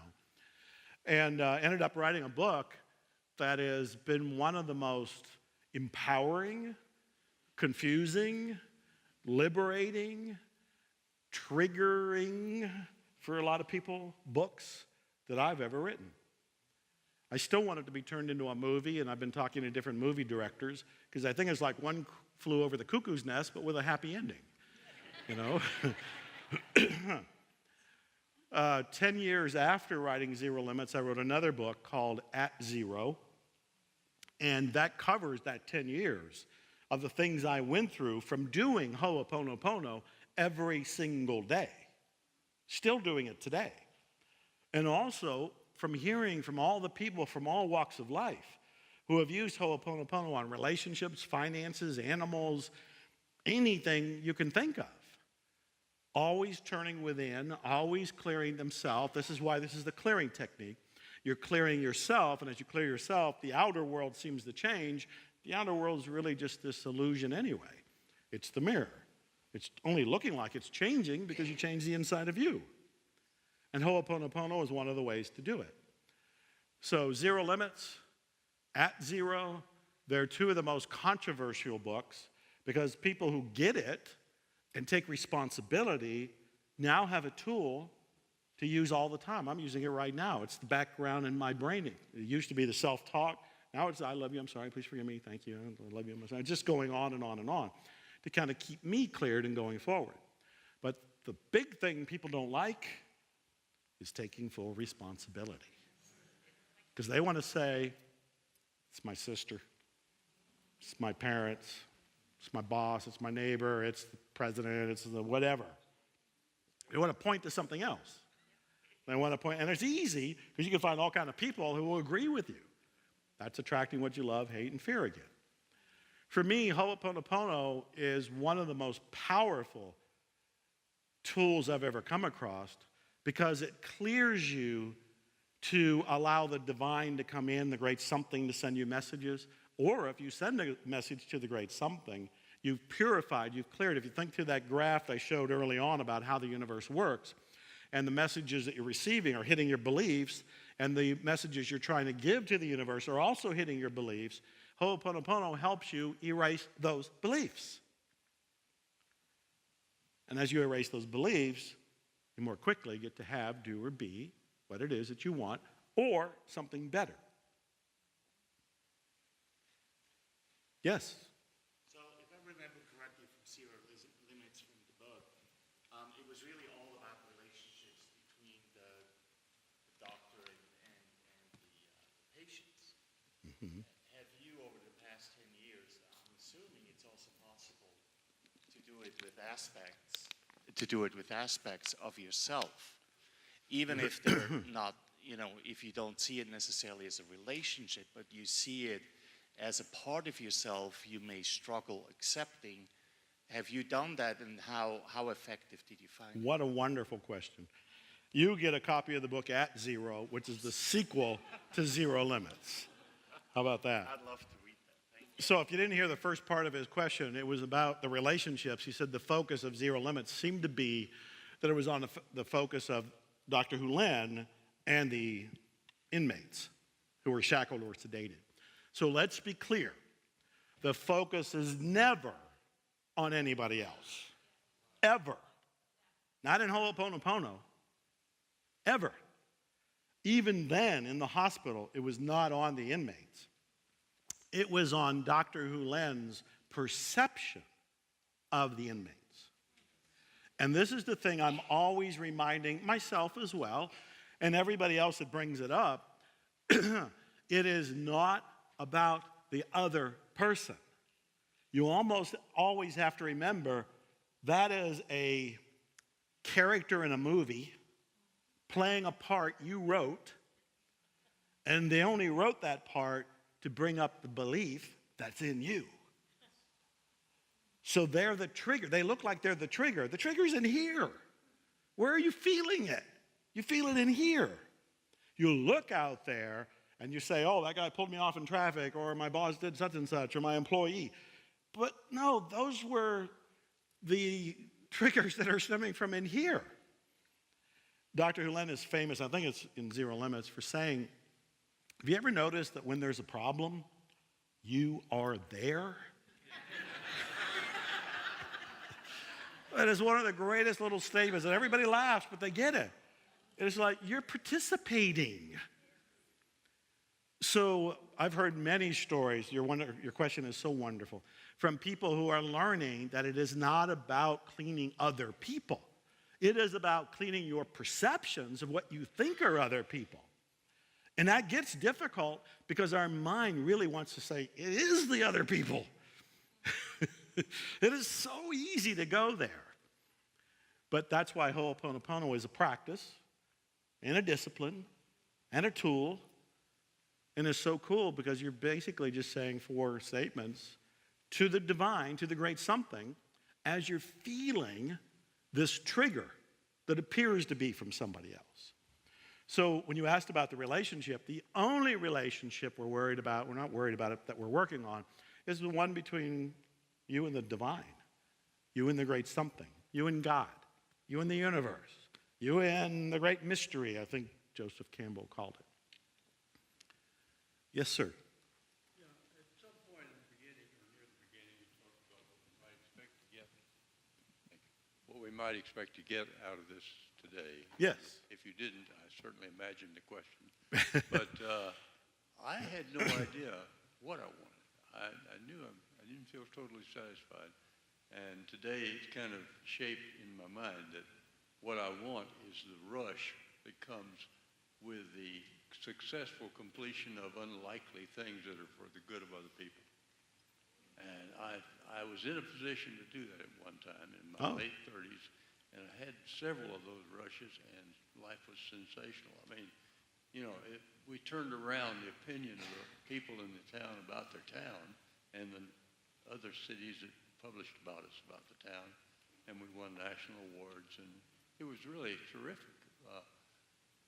I left city management that year, and long story, and I was in my late 30s. I'm in my almost late 80s now, and I think I can do it again.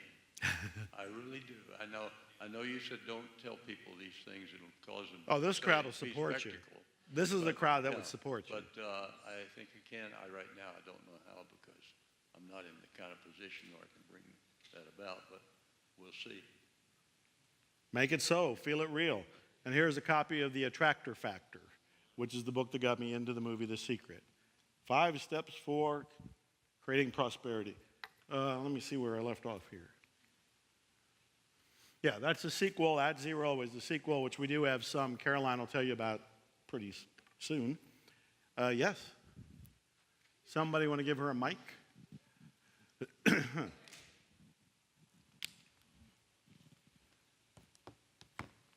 I first heard about this from you, from your audios, The Missing Secret, years ago. Oh, right. And I just had a comment because last summer I was going through radiation treatment. And it gave me something to do while I was going through radiation that brought me to a place of peace to say, I love you, I'm sorry, please forgive me, thank you. Oh, that's during so good. my radiation. Wow. And it was so helpful, and I just want to say thank you. You are welcome. Thank you. Can you give this to @0, the sequel to Zero Limits? You said something very important that I think in many ways is really the message that I have. I'm going to give you 5 techniques. We talk about intentions and improving intentions, and anything is possible, and clearing this and clearing that. But the reality is, you wanted to be at peace, right? You wanted to be serene. That's what we all want. We want to be in this moment at peace. And I keep telling everybody, this is the miracle. It's this moment. The other ones are gone. These next ones aren't here yet. Our mind can race us back and say, that was better, this was better, race in the future, that's going to be cool, whatever's going to happen. This is the miracle. All the power is here. All the connection, the energy, the vibration, the love is here. This is where we want to be, with clarity, with serenity, one of my favorite words. And out of this moment, we can create magical new moments. And in fact, I have found the shortest way to create anything that you want is to be in this moment with gratitude. If you fill this moment with gratitude, and you look around, right now I'm even being brought more into this moment as I'm standing up here. I've been present with you, but I feel like I'm just being just brought to earth. Like, this is it. This is the moment. And I look out and I'm feeling my own gratitude for all of you and your wonderful questions and what you do by extension out into the world. And this place and how it communicates with everybody and makes a difference out into the world. Inspiring people, giving a home to people, helping people that could be the future Joe Vitales too, because I was also here, you know, homeless and so forth, and coming here for nourishment. This is what we want, this moment. I so love that you said that. And I use Ho'oponopono to help me get here. Because when I notice my mind has gone other ways, pulled me over here, start thinking about driving or whatever it's going to do, the more I can do Ho'oponopono, the more I can clear all of that. So any of that will be easier. My future will be easier. And I can also return to this moment with appreciation, with gratitude, with love. That's the message. Yeah. She said, what if this moment is so full of pain? What if this moment is so full of pain? Yeah, I said, thank you.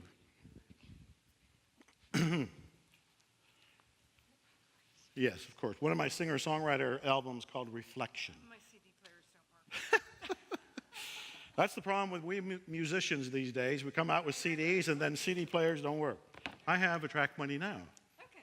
I love that. There you go, a Track Money Now. She said, what if this moment is full of pain? A friend of mine, a healer, magical, powerful healer, a few weeks ago died. But in communicating with her, bone cancer, great pain, she was cheerful. She was happy. She was more accepting and at peace than I was or some of her friends. We were feeling what we were imagining she was feeling. She was being this sparkle of light and still making the best out of her moment. So I think it's a matter of finding the appreciation, finding what to be grateful for. I will tell this story. There's another movie coming out called Becoming the Keys, and I've been in that movie and a few other ones, telling the pencil story. How many have heard the pencil story? Oh, cool, nobody. The pencil story is about me when I'm struggling back in the early 1980s, I think it was, like 1970s, early 1980s. And I'm going to Unity, and I'm going to other places that are free so I can absorb the information. And I kept hearing about gratitude. Be grateful. Oh my, yeah, right. I'll be grateful when there's something to be grateful for. Give me my publication, give me my job, give me my wealth, give me my romance or partner, or give me a house, car, whatever. Then I'll be grateful. And I kept hearing, that's backwards. Don't work that way. Why doesn't it work that way? And so I remember, okay, I'm going to try this stupid gratitude technique. And I looked around and I had found a pencil, one of those number 2 pencils, and I held it. All right, pencil. I can be grateful for this pencil. I can write a grocery list. I can write a suicide note. I can jot down a poem, you know. Then I started to get a little excited. And I thought, well, I can write the great American novel. I can write a manifesto. I can write a script. I can write a love letter. I can write, and I was like, oh my God, I can do this with a pencil. And I started to feel differently. I started to change. And every time I tell the story, I actually do change. I start getting excited. I'm reliving the moment. And then I turned it over, and there was an eraser. I thought, this is genius. It's a stick with a piece of lead, and there's an eraser. I can erase the suicide note. I can improve the grocery list or the love letter or whatever. I swear to God, that's when life changed for me. I was still without all those things I wanted, but I had a window open in my soul. And I was able to look out the window and see sunshine in that pain that I was living in. And as I saw that sunshine, I saw new opportunities in my life that were there all along. But I didn't see them because the darkness was looking out of my eyes. And with a silly number 2 pencil, I changed everything. I tell this story in this movie coming out in January called Becoming the Keys, and the woman I tell it to said, can I buy that pencil from you? And I said, it's not the pencil. Jeez, come on. Oh, do you want to take a break or do you want to do the close? Because they're at 4:20. Take a little break. We'll come back. You'll have a little more time, then we'll do close. So you're telling me to shut up? Get off the stage? Close this? Is this the hook? What's that? Oh. Some of you have to go pee. Hey, I'm up here too. You have a quick question? Yeah.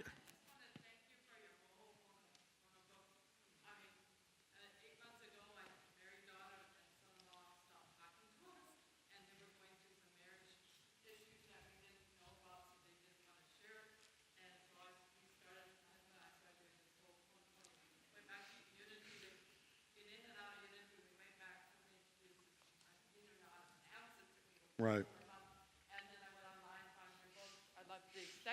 I really like the second book, but we just said it, and then 3.5 weeks ago, our daughter called us after 8 months and said, I need to come home. And so we have her daughter and granddaughter in our little house, and she has changed a lot. And we said Ho'opono to the son-in-law, to everyone, but we'd hope the son-in-law would come along too, but he seems to be not a lot of anger issues. And so I don't know how to deal with that. but our daughters just said, I don't want to deal with anger. I'm leaving it. I'm not going to be dragged down. And she is very positive, and she's very uplifting. And I'm grateful for this whole Ho'oponopono in our family relationship. So. You are welcome. I'm glad that you're doing it. Another testimony for Ho'oponopono. Do you have a CD player? You do? We'll give you the Feel It Real album with Ruthie Foster. And you're welcome. You're welcome. So I understand we're doing a break, then a book signing? No, we're doing a break? It's 4:20. So do a 10-minute break, and then you'll have 25 or so minutes still when we come back. All right, go pee. Or whatever you need to do. Come back in 10 minutes. 10 minutes, please. Sneaked up behind me and said, "We need to take a break." Okay, I didn't know what to do. I said, "All But right, okay. I'll sneak up and say something to him." Thank you. And then is there a mic going to her? I have a. It's not on. We'll get Is a it- mic to you, but we have a mic over here for now. Yes, I have a question. Yep. Thank you for everything you have said and done. But my question is, how do you stop attracting people that need your help and not feeling guilty of not giving 100%? How do you stop attracting people that want your help? And One, need it, and I feel they should have it. Yeah. Well, why do you want to stop that? Well, they keep telling me, where do I get my energy? Because I usually only sleep 2 hours, maybe every 3 days. But I feel good. I feel happy. I enjoy doing what I do.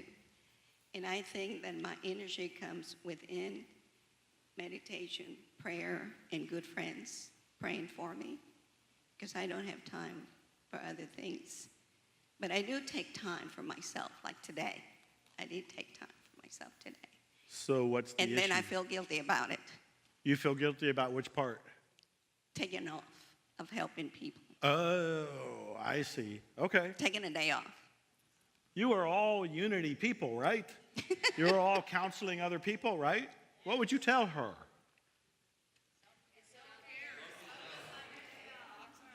And I know it's okay. I still haven't gotten to that point where I give permission myself to be okay. So have you practiced Ho'oponopono on those feelings? Yes, I started about 5 months ago when I was helping a friend move. And have you looked for because I gave you 5 different ways, just to review, 5 different ways to clear these beliefs. And so you want to find out what the belief is. And then you want to look at that belief to find out if it's serving you. Because one of my favorite questions is, okay, I've got this belief that I feel guilty if I take off from myself. Does that belief serve you? Sometimes. Sometimes. Is it serving you today? Yes, absolutely, 100%. Which part? Everything. My interact with good friends, new information, meeting new people like you, good speakers. Yeah, and you can take this and use it with those other people that you help. To a certain extent, yes. Okay. I work with people that don't hear, don't see, don't want to admit, things like that. Love yourself, baby. Thank you. Just love yourself. You're making a big difference with all these people that you're helping. You're getting by on 2 or 3 hours of sleep and you're okay with it? I'm okay with it, yes. Be grateful. Go get a pencil and practice the gratitude thing. Got it. Thank I you. should sell pencils. Caroline, we're going to start traveling with pencils. There was a couple. She had a question way back there. Her hand has been up for a while.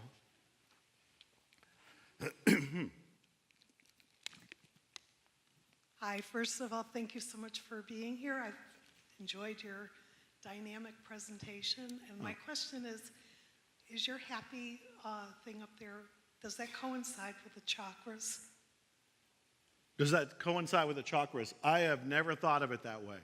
Just curious, that's all. I don't know. I put up the 11 ways to be happy, and I spoke in Dubai, not Dubai, but someplace, Kuwait, And that was a big hit. People kept taking photos of that. So it's 11 ways to change your energy, 11 ways to increase your vibration, 11 ways to be happy now. But I have never thought about it. I'd have to go through and think if that's chakra related. It may be. And there was another question right over in here somewhere. Or is it gone? No, I just had a comment. Okay, comment. I just want to throw out the idea that guilt is not a feeling, it's a judgment. Thank you. Guilt is not a feeling. She got it. That helped her. That helped her. Guilt is not a feeling, it is a judgment. Done. Good job. Good job. Yeah. Do we have a final question? You're all good? You have a little tiny question? What is little tiny thing she says? Little baby question. A little tiny question that's running around in my head, and that's about Ho'oponopono. Did I Yeah. get it right? Is it that we're talking to the divine, or is it that we are sinking into the infinite field of possibility and erasing the limiting belief that we've held in our own frame of consciousness? I mean, I just feel like what it really is we're zooming out to the infinite, and then from that oneness, saying, "Oh, forgive me. I'm sorry. Thank you. I love you." It's a great question.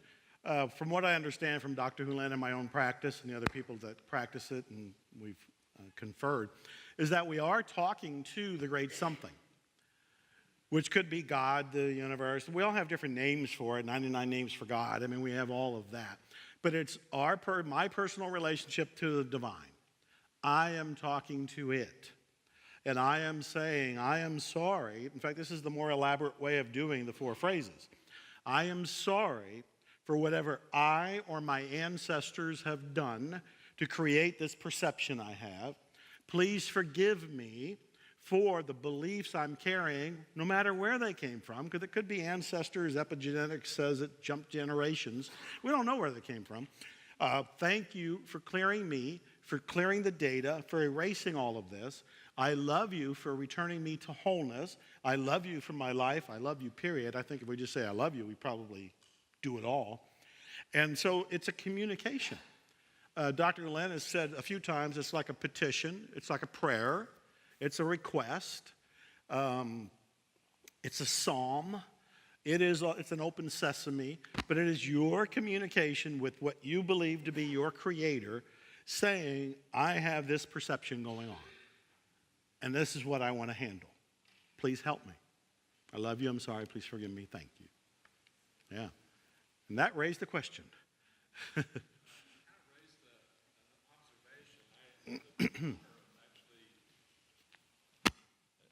It raised an observation I got in one of my meditations. I had the honor of actually going through a training with Dr. Hulan. I shared this with Joe earlier. And one of the things that came to me as I was studying some of our unity teachings is this is exactly what Myrtle Fillmore did to the cells in her body. If you think about it, she talked to the divine, but she was also communicating with the cells in her body and the divine in them. And she was saying, I'm sorry for all the negative things I was saying about you, et cetera, et cetera. So to me, it was a real aha for me to really see that this is a process that was going on in her. And I don't know whether she ever had any connection with the lady that was the... Right, Morna. I don't know if she ever... But there was some kind of psychic, universal connection, obviously, of this stuff works. And nice. That's how she got her healing. That is a great thing to add for this group to hear. And when there was one other question, okay. Going back to the very first one, the erasing beliefs, to what extent do you feel like the energetic things work, like emotional freedom technique or emotion code or anything like that? Great question. I use tapping almost every day. I'm a great believer. There's so many different techniques out there, I couldn't include them all. Mindy's What If Up is something you all should be using, and read her book, which is another one of the techniques I would include. I have been using tapping emotional freedom technique when it was called thought field therapy And Roger Callahan created it. It was TFT and evolved over to EFT. And it's like psychological acupuncture when you're tapping. I don't know if you all know what that is or not, but there's books on it. You can Google it. I definitely support that and still use it today. Yeah.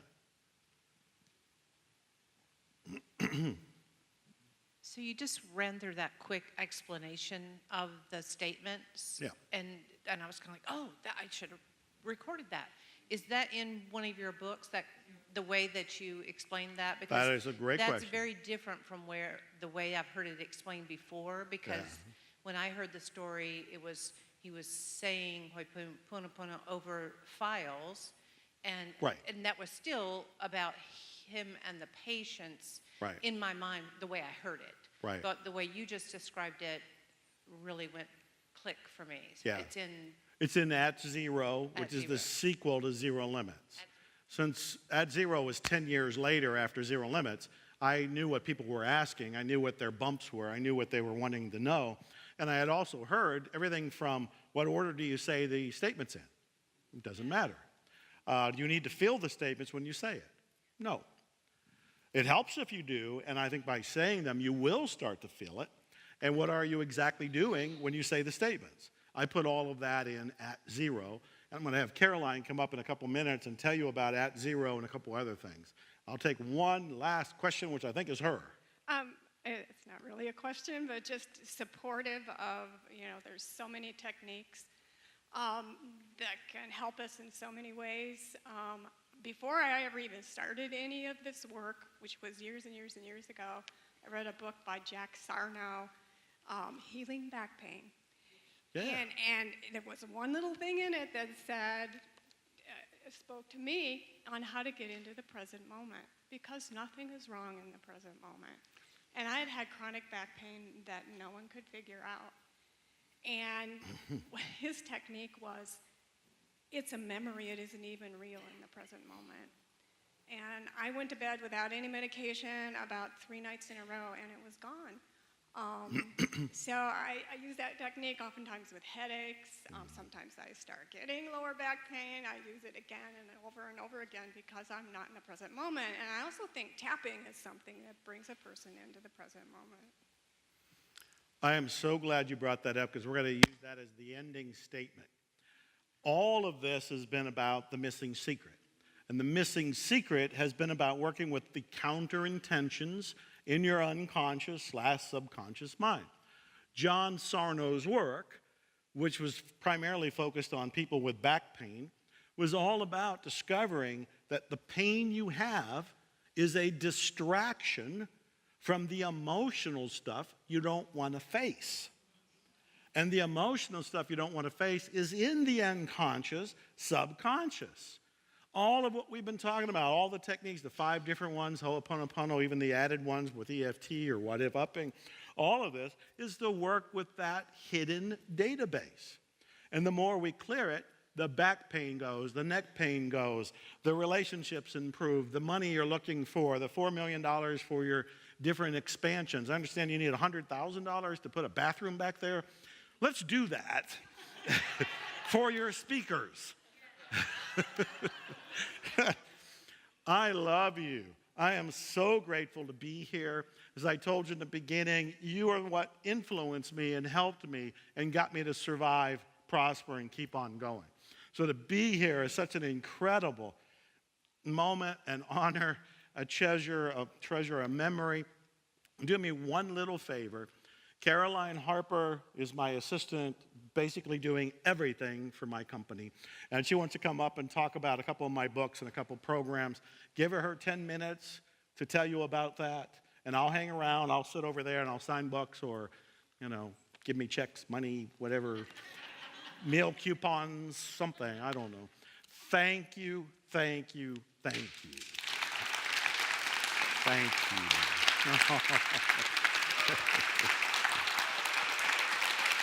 Thank you very much.